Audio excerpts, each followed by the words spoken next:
అదే RTV app వార్తల్ని క్షణాల్లో చదివే అవకాశం ఉంటుంది. ఒక న్యూస్ పేపర్, ఒక టెలివిజన్ ఛానల్ మీ చేతుల్లో ఎప్పుడూ ఉంటాయి. ఓకేనా? ఇప్పటి వరకు ప్రశాంతంగా ఉన్నటువంటి ఒంగోలు నియోజకవర్గం ఇప్పుడు కూటమిలో అయితే ఒక చిన్న వ్యవహారం అయితే నడుస్తుంది. అది ముఖ్యంగా ఇటీవల కూటమిలోకి కొంతమంది మాజీ మంత్రి బాలినేని శ్రీనివాసరెడ్డి వస్తున్నారు. అదేవిధంగా కూడా జనసేనలోకి వస్తున్న నేపథ్యంలో కూడా ఇక్కడ ఒంగోలు నియోజకవర్గం సంబంధించి మనతో పాటు మాట్లాడేందుకు ఉన్నారు ఒంగోలు స్థానిక శాసనసభ్యులు, టీడీపీ నాయకులు దామచర్ల జనార్దన్ గారు. వారు మాట్లాడుతూ తెలుసుకుందాం అసలు ఒంగోలు నియోజకవర్గంలో ఏం జరగబోతున్నది. సార్ చెప్పండి, గత కొన్ని రోజుల నుంచి ఒంగోలు నియోజకవర్గం మొత్తం కూడా రాష్ట్ర వ్యాప్తంగా కూడా వార్తలు నిలుస్తున్న పరిస్థితి. దానికి ముఖ్య కారణం మాజీ మంత్రి బాలినేని శ్రీనివాసరెడ్డి కూటమిలోకి రావడం. ఇక్కడ ఒక ప్రధానమైన సమస్య ఏంటంటే టీడీపీ కార్యకర్తల తరఫున ఆర్టీవీ ద్వారా మీకు అడుగుతున్నాము. ముఖ్యంగా ఇప్పటి వరకు బాలినేని శ్రీనివాసరెడ్డి మీద పోరాటం చేసినటువంటి దామచర్ల జనార్దన్ ఇక ముందు కూడా పోరాటం చేస్తారా అనేది ఒక పెద్ద ప్రశ్న. ఇప్పుడు ఫస్ట్ మీరు అడిగిన ప్రశ్నలో ఇక్కడంతా కూడా గందరగోళం ఉండే పరిస్థితి ఏం లేదు. ఫస్ట్ ఆఫ్ ఆల్ పార్టీలో అతను ఎవరో ఇబ్బందులు పడో లేకపోతే పార్టీలు మారే వాళ్ళు మారుతుంటారు, పార్టీలు జరుగుతుంటాయి. దానికి ఇప్పుడు ఉండే పరిపాలనకి అసలు ఇబ్బందే లేదు, దాని పరిస్థితులు కాదు.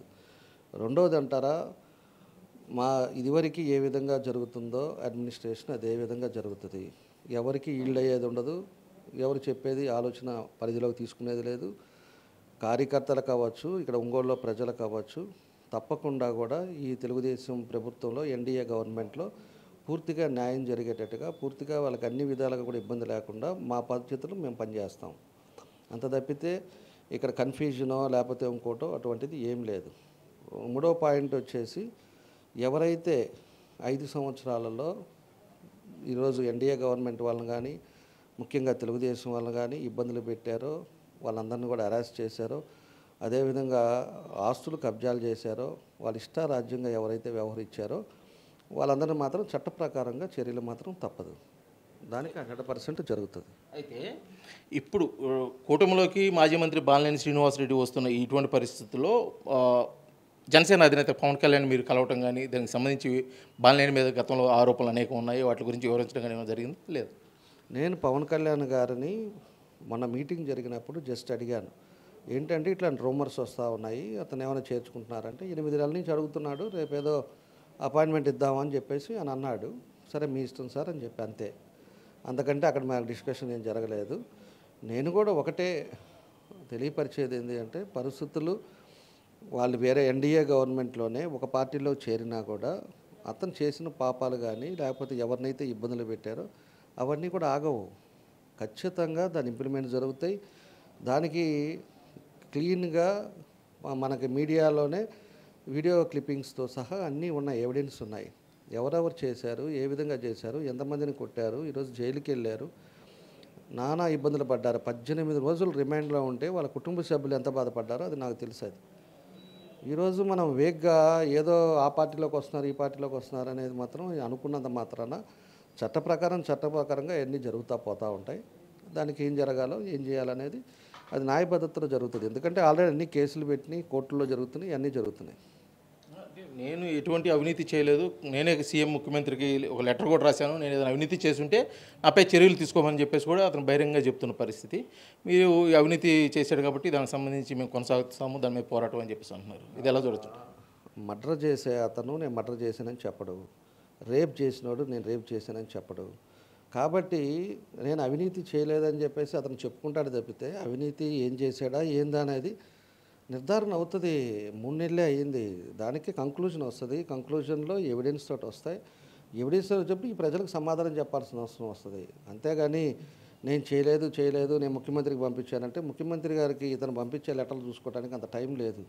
ఆయన ఎవరి పాటికి ఎవరు బిజీలో వాళ్ళు ఉన్నారు.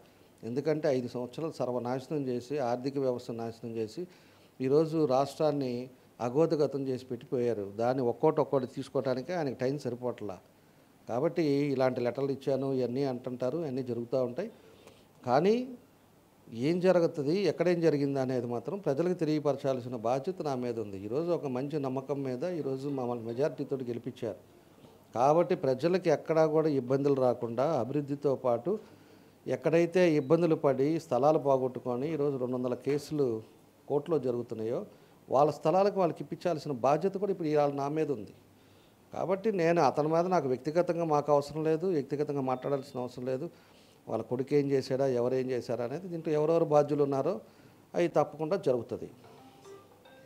అయితే ముఖ్యంగా బాలినేని శ్రీనివాసరెడ్డి కానీ అదేవిధంగా కొంతమంది వైసీపీ నాయకులు కూటమిలోకి రావటం ముఖ్య ఉద్దేశం కూటమిని విచ్ఛిన్నం చేయడం, రానున్న పంచాయతీ ఎలక్షన్స్ కల్లా విచ్ఛిన్నం చేసి బలహీనపరచడం ఒక ప్రధాన ఎజెండా కూడా వస్తున్నారని చెప్పేసి ఒక ఆరోపణ అయితే ఉంది. దీని మీద మీరేమంటారు? కూటమిని విచ్ఛిన్నం చేసేదానికోసమే వైసీపీ నాయకులు కూటమిలోకి వస్తున్నారు, వివిధ పార్టీల్లో చేరుతున్నారు అనేది ఒక ప్రధాన అనుమానం వ్యక్తం చేస్తున్న పరిస్థితి. అంటే ఏమంటే ఒకటి రకరకాలుగా ఆలోచిస్తుంటారు. ఇంతమంది వ్యవస్థలో ఉండే నలుగురిలోనే 4 రకాల ఆలోచనలు ఉంటాయి.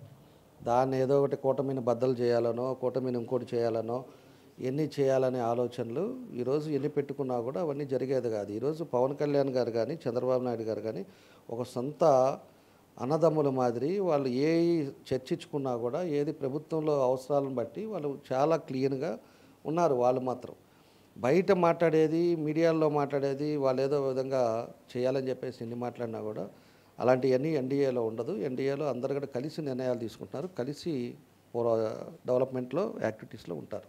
అంటే ఈ అభివృద్ధిలో భాగంగా మీ మీద గతంలో సుమారు 30 పైగా కేసులు పెట్టిన బాలినేని శ్రీనివాసరెడ్డితో కలిసి పనిచేయాల్సి వస్తే, ఒకే వేదిక పంచుకోవాల్సి వస్తే, అభివృద్ధి కార్యక్రమం ముందుకు పోవాల్సి వస్తే మీ స్టాండ్ ఏ విధంగా ఉండబోతుందంటారు? అప్పుడు చూద్దాం.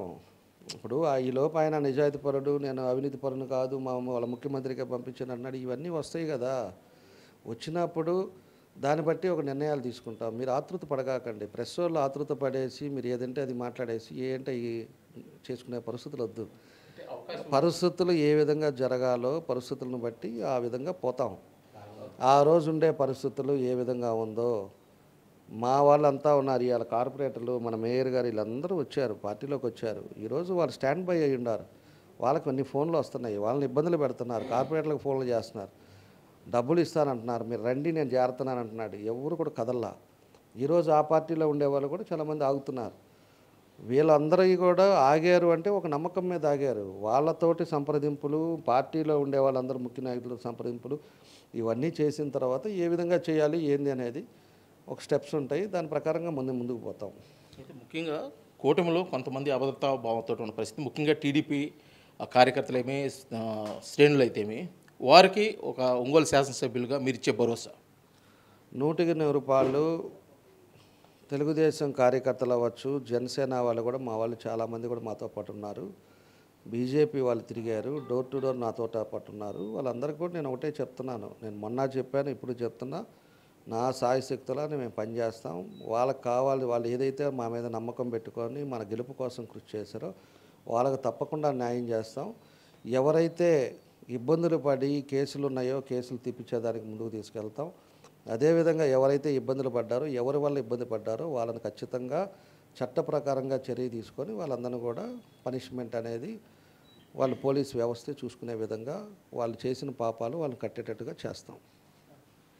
ఇది ఒంగోలు శాసనసభ్యులు దామచర్ల జనార్దన్ గారికి చెప్తున్న పరిస్థితి. టీడీపీని నమ్ముకున్న వాళ్ళు కానీ, టీడీపీ శ్రేణులు కానీ, అదేవిధంగా కూటమి సభ్యులు కానీ ఎటువంటి అనుమానం అవసరం లేదు. మేము ఖచ్చితంగా వారు ఎన్నుండి ఉంటాము. పార్టీలోకి వచ్చే వాళ్ళ మీద ఉన్నటువంటి అవినీతి ఆరోపణలు పూర్తిగా నిరూపించుకోవాల్సిన బాధ్యత అయితే వాళ్ళ మీద ఉంది. కాబట్టి త్వరలో అది ఏ విషయం అనేది మేము తేలుస్తామని చెప్పేసి కూడా చెప్తున్నారు. మొత్తానికి అయితే మటుకు కూటమిలోకి ఎవరు వచ్చినా రాకపోయినా సరే పార్టీ అయితే ముందుకు పోతుంది, అభివృద్ధి వైపు మేము ముందు నడుస్తామని చెప్పేసి కూడా ఒంగోలు శాసనసభ్యులు దామచర్ల జనార్దన్ తెలియజేసిన పరిస్థితి. వీడియో జర్నలిస్ట్ లక్ష్మణ్తో శ్రీనివాస్, RTV, ఒంగోలు, ప్రకాశం జిల్లా.